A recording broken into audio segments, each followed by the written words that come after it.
the year after that, they decided to see if the prince was moving around in the dark. They would leave him in the dark and then suddenly run up to him with a lamp to see if he moved a hand or foot in the darkness. The prince was not conditional in his dedication and endurance.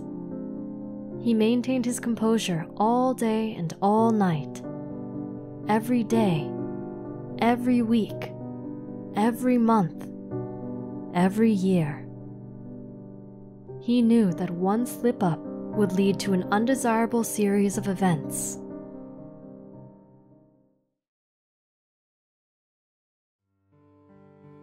The following year, they smeared molasses all over his body. Then, they released a bunch of flies on him. The flies covered his whole body and bit him. It felt as if they were piercing him with hundreds of tiny needles. He felt irritated and frustrated, but it was not enough to make him give up his fortitude. He endured this torment for a whole year. When he was 14, not being able to get him with the flies, his elders decided that a young man must value cleanliness and abhor that which is unclean. From that point on, they did not bathe him or rinse his mouth or remove his body filth. He was reduced to a pitiful sight and laid in his own filth. The people mocked him and said, "Demiya, you are a young man now, and you stink. Will you not take care of yourself? Will you truly lie in your own filth?" While his mind suffered and his body was irritated, his mind held on to his focus. He knew that the torments he was going through now would not even compare to the torments he would experience in hell. Since he remembered his past in hell, this was not an assumption or an estimate for him, but rather, this was fact. Therefore, his mind was convinced to stay the path and maintain the determination. The following year, they put pans of fire under the bed and thought that when the heat got too intense, he would be unable to bear the pain and would move. The prince resigned himself and thought, "What are these flames compared to the flames of hell? These flames will at most torment and then kill this body. This body is finite and can only withstand a limited amount of suffering before it dies. However, the mind, once in hell, has no such limits. It suffers endlessly until one's karma is fully paid. No one can escape their karma once it has been created. A cause must yield a result. The only way I can avoid that result is to not create the karmic cause. Therefore, I will resist my body's temptation to move. I must not give up in order to never be crowned king." His loving parents could not stand to watch their son being burned alive.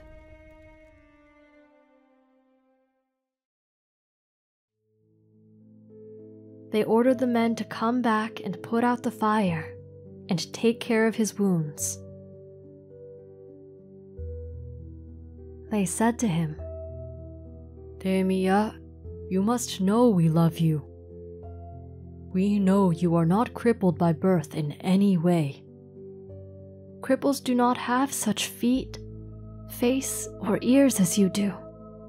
We suffered so much before we had you, and you were the answer to our prayers.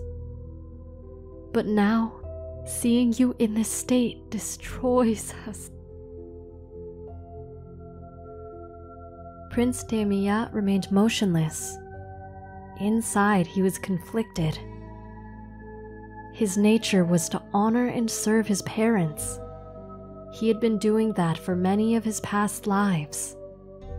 However, he also knew that one must be responsible for one's own karma first, before worrying about saving others. Creating evil karma for others only leads oneself to go to hell, while not truly helping others at all. Therefore, he remained resolute. Sometimes, his father would come back alone and beg his son to return to a normal state. Sometimes his mother would come alone and beg her son to act normally. They begged him with heartfelt emotions for 1 year, yet they were not able to detect any weak points in his resolve. After the prince was 16, the king called a meeting with all his top advisors. The king said, "Whether he be a cripple or deaf or mute, he is still a man, and it is natural for men to have feelings for women. Let us use women to bring him back to normal."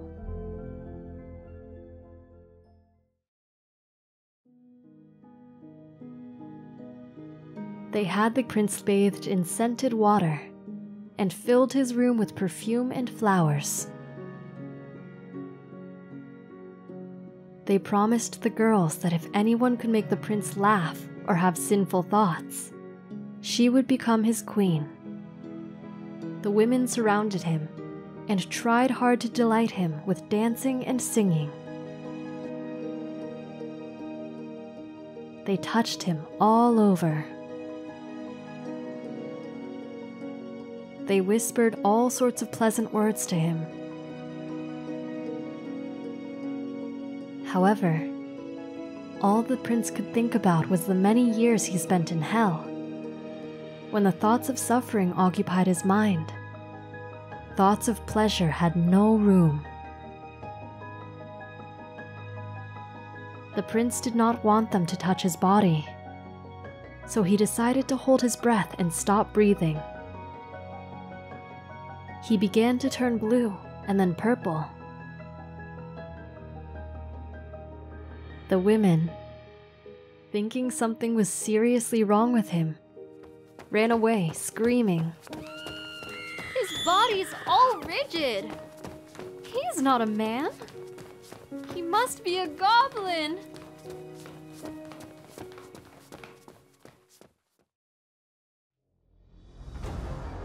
The king was defeated. He didn't know what else to do. They had tried to test the prince for 16 years with 16 different methods. The king then summoned the fortune teller. The king said, "When the prince was born, you all said he was fortunate and auspicious and had no obstacles. But he is crippled, deaf, and mute. Your words do not match reality." The fortune teller was scared of the king's wrath and said, "My lord, we saw the signs from the beginning, but we did not want you to grieve that the son born from so many prayers was so broken. Then tell me, what must be done now?" "My lord, if the prince remains in this house, 3 dangers will arise. To you, your queen, or your royal power. It would be best to have unlucky horses yoked to an unlucky chariot and place him in it, and have him buried in the cemetery." The king reluctantly gave his consent. When the queen heard the news, she rushed to the king. My lord, when the child was born, you promised me a boon, and I've claimed it. I wish to claim it now." "What is it you wish for?" Let my son be king. Give him the kingdom. That I cannot do. Then let him be king for 7 years. 6 years. 5 years. 1 year. 7 months. 5 months. 1 month. Please, my lord. 7 days? So be it. He will be king for 7 days.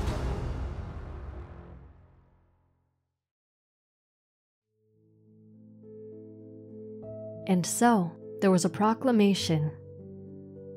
Prince Temiya is now the king. Long live King Temiya. King Temiya was placed on the royal throne. The queen went to him and said, "My son, for you I have wept for 16 years. I have taken no sleep. My eyes are puffy. My heart is heavy and full of sorrow. I know that you are not really a cripple, deaf, or mute. My son, please, I beg you. Please return to normal. Show me what I know to be true." She begged him this way for 6 days. On the 6th day, the king ordered a chariot to be prepared. He said, "Tomorrow morning take this unlucky horse and yoke him to an unlucky chariot, and take my son in it. Take him out to the cemetery and dig a hole. Then throw him in there and hit him in the head with a spade. Make sure he is dead. Then bury him." On the 6th night, the queen stayed by the prince's side all night. She pleaded with him until the early morning. When light began to creep into the room, Sunanda, the charioteer, entered the room and said, "My queen, do not be angry with me. I am following the king's orders." Sunanda took the prince gently in his arms. The prince thought, "Oh, Temiya, your 16 years of labor have finally reached its end." In his heart, he was glad. He knew that he had avoided creating undesirable karma by not becoming king. Without a cause, there can be no consequence. He knew that he was free. This made him happy. However, hearing his mother scream as if her heart would explode, the prince could not help but feel for her. He thought, "If I do not speak, she will die of a broken heart." He felt a strong urge to speak just to assuage her pain and suffering. But then he thought, "But if I do speak, my effort of 16 years will be rendered fruitless. I must remember my ultimate goal."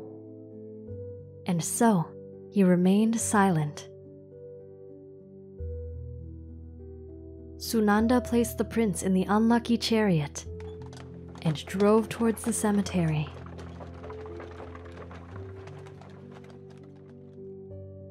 What did you learn from this story? Let us know in the comments. We hope you enjoyed the video.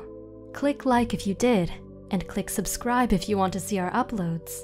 And consider making a donation to support our Buddhist animation project.